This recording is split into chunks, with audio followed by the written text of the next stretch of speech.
Okay, so good day mga idol. Ito na yung update dun sa pulley set na nireview natin few days ago. Yan, Makoto pulley set and JBT na fly ball. Bale, dito natin siya ikakapit kay Sol I-125. Yan.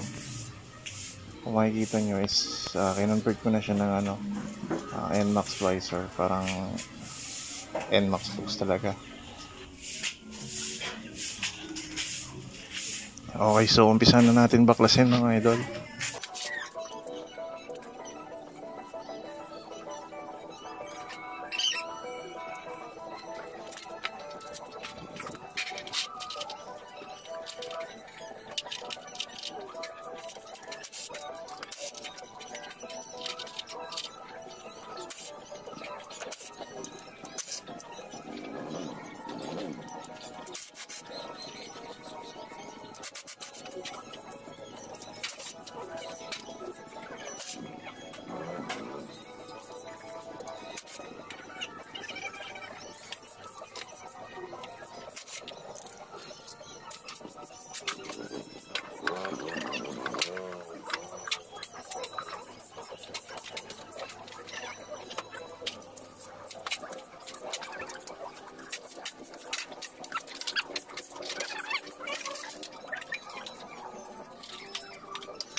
Okay, so ito na yung stock pulley na nakabit dito. So check natin.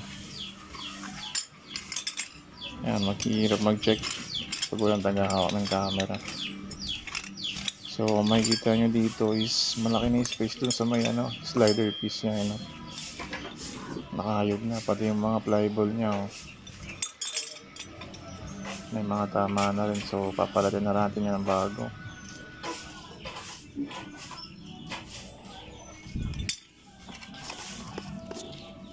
So ito yung kakabit natin, JVT na flyball, 11 grams.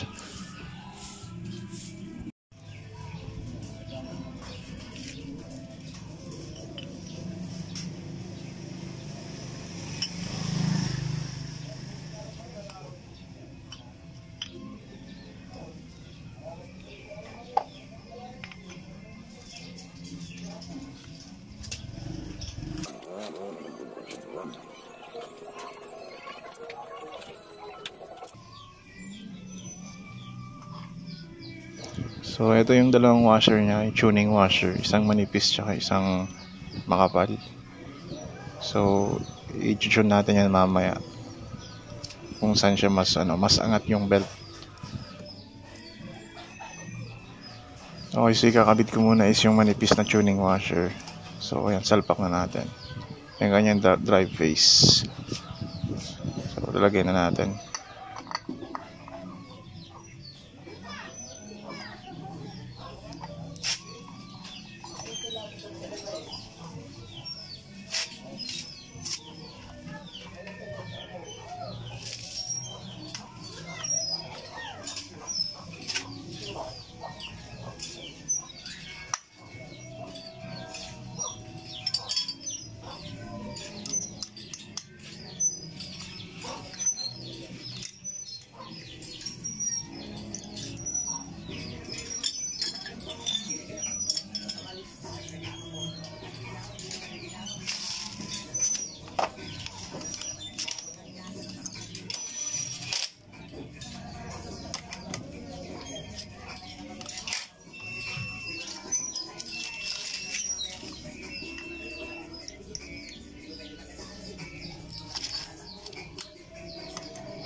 Okay, so paanda rin na natin mga idol.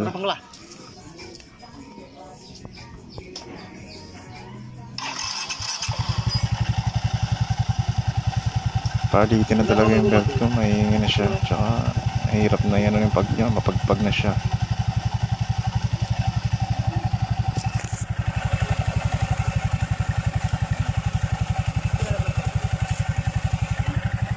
Okay, so mamaya try natin ikabit yung isang washer niya, yung makapal.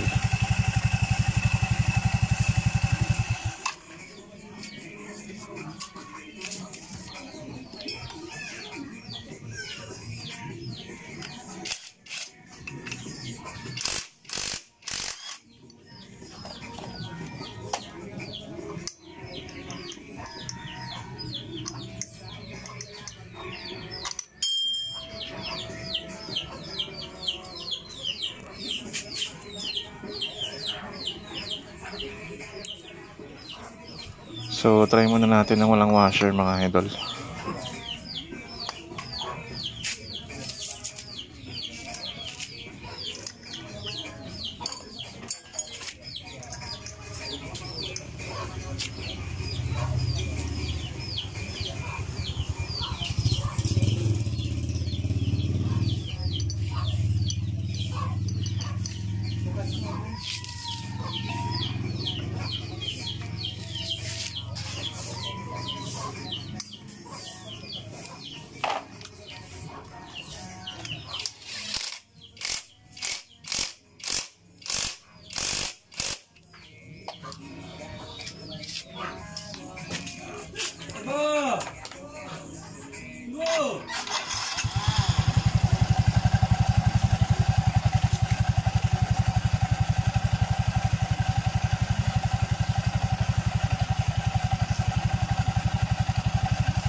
So kung mapapansin mga idol, tingnan nyo yung pump belt nya, angat na siya.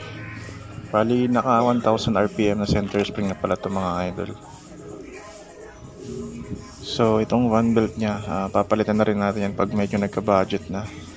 Yan, may mga malilit na crack na siya.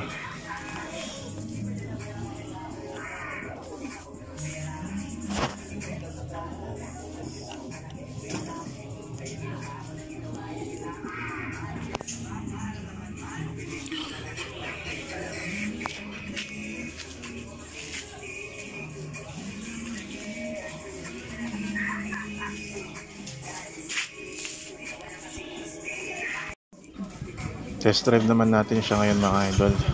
Testing natin sa may highway.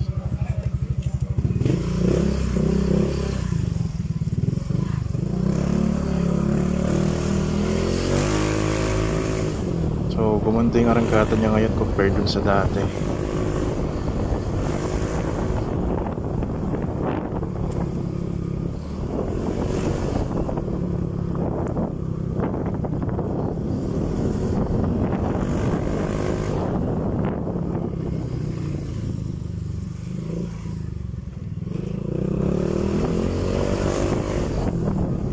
Pag pinipig akala mo kargado pero all stock lang siya. Bali nakapanggilid lang siya. Tapos yung pipe niya is naka big elbow na nakalkal.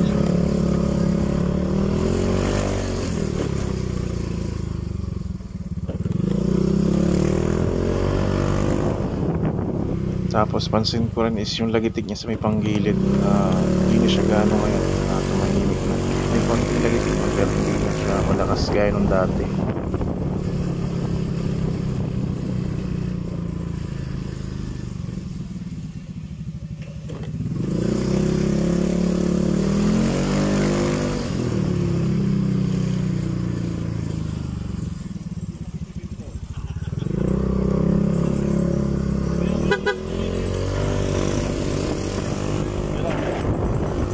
So ayan, bumubuntot si tropa. Kala niya hindi tayo nagbibideo. So ayan, nakasunod siya sa likod natin.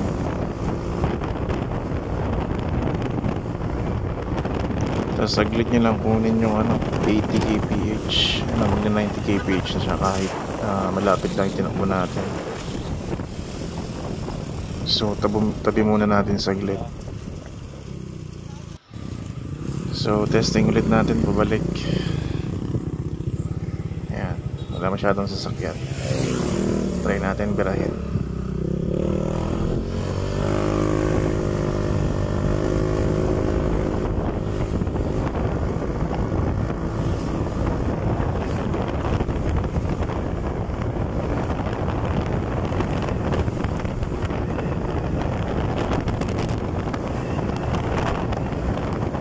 So kailangan pa natin ito na yung flyball nito para goods na goods yung arangkada niya hanggang sa dulo.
Okay, so hanggang dito lang muna mga idol.